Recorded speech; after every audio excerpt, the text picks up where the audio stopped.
Hey Eurovoxers, the Czech Republic have decided and it is Mikolas Josef to Lisbon. Lie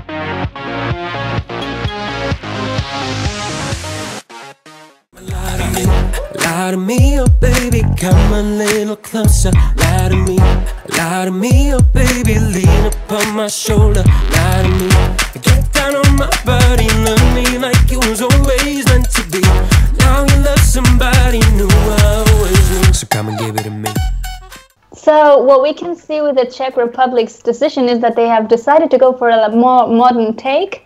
I was the one that wanted Dr. Victor to go there, but to have the ticket. But I'm very happy with Mikolas Josef being chosen because I think he can truly bring something modern, something young and fresh to the festival. So I'm very happy with the choice. I've also heard him sing live in an acoustic version, and I really like his vocal performance. So I think they have a really good chance. Plus, he can dance, so that's also a good point for him. Though there's a thing that was brought to my attention. I was reading some blogs the other day, and they mentioned that maybe he has to rewrite some lyrics because of the Eurovision rules of political correctness. I don't know what you think about that. Do you think is his song lyrics too much for Eurovision? Does he need to rewrite them? I don't know. What do you guys think? Well, there's swearing in it. He swears twice, so that has to go. Like Robin Benson's had to change his. Ida Maria will have to change hers. Like, so that has to go. The more suggestive lyrics, I see nothing wrong with them because, you know, it's a bit of fun. It's a bit of satire. I mean, you know, again, I Can't Go On had slightly seedy lyrics if you really dug into it, but people won't, and the speed he does go, people probably won't notice. Song itself, it was the obvious pick. I'm glad Czech Republic have done this. They had other options, but this is the one where they've decided to stick their neck out. You know, they're being brave. This could do really, really well, or completely crash and burn. There is no middle ground for this. A lot like Madame Monsieur from France, this is a song which is going to be top 10 or bottom 5. We don't know. This could open Eurovision because he's in the first half of the first semi-final. So this would be a brilliant show opener, actually, because it has the sort of horn instrumental at the start, which I really like. Yeah, I do like the song. It's a good song for me personally. But yeah, and he's so lovely, such a sweet guy, honestly, as well. He's going to be very, very popular in Lisbon. For everyone wants to talk to him because he's just such a lovely person from talking to him personally. So yeah, I'm happy. I think he'll do great for them, and I'm pretty sure he will get their best result, but the bar isn't exactly high for that when it's 25th in the final. So for me, the Czech Republic have arrived at Eurovision, and finally, it's been years since they've sent a song that could really light up the Eurovision stage, and I think this actually might be it. It's a really modern, contemporary song. Listening to the lyrics and looking a bit more into the lyrics, Clara, you mentioned them, and I do think they will need to be changed. But it's kind of a bit of a Robin Thicke vibe, and I can't remember the name of that song. What was it? Blurred Lines. That's it, Blurred Lines.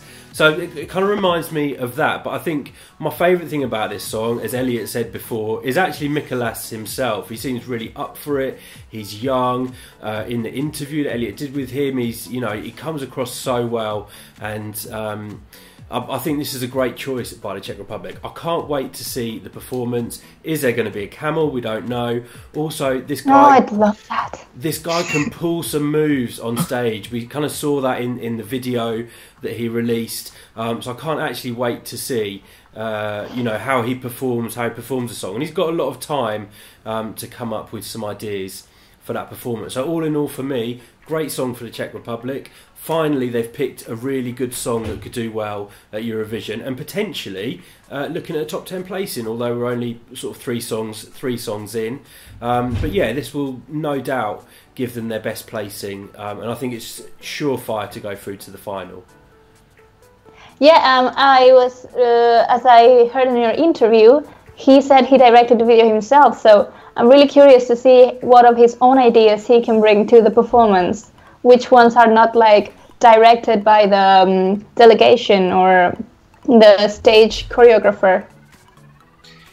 Yeah, he says he likes to be in charge of that sort of thing, so he can do it his own way, and it's perfect for him. So I think he will be very hands-on, and he'll probably do it himself.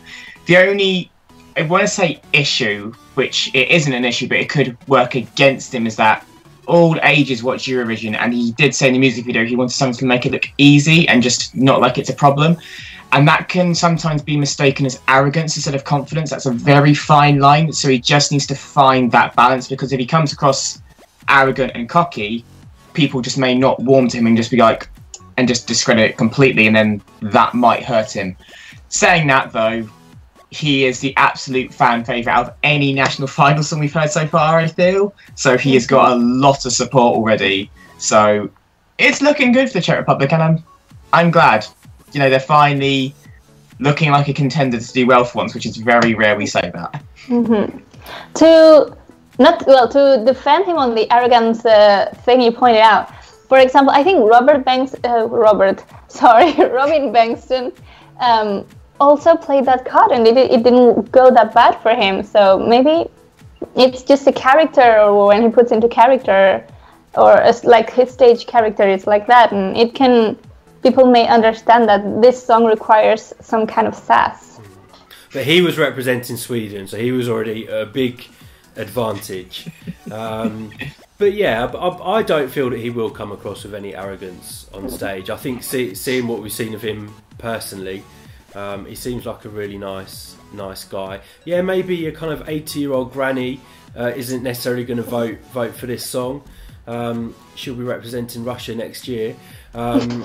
But you know, I think this will do really well. In terms of can this win the contest, guys, what do you think? I mean, after Salvador Sobral, literally anything is possible in Eurovision these last 2 years have shown me. Personally, would I put money on it to win? No, I think it would fall just short. I think it'll have a great televote score, but I'm not sure the juries will love it. But saying that, the international jury in the Czech selection, which was ex-Eurovision acts, loved it. Would it be my winner out of the three we've got? Personally, no, because I do adore the French entry, and I think that won't change for a long, long time. But I would definitely say I wouldn't be shocked if I saw him top 5 in the final. I would go for a top 10. But for me to make a clear idea, I must listen to the other songs first. But from Albania, France, and Czech Republic, I think this is the one I like best. Okay. And we are only 3 songs in, so who knows what is to come? It's too early to say something. Anyway, guys, we would love to know your comments. Are you happy that the Czech Republic have selected Mikolas as their entry for May? Don't forget to let us know in the comments down there. Also, don't forget to subscribe for more of our videos, and don't forget to follow us on social media. Otherwise, guys, until next time, over and out. Bye!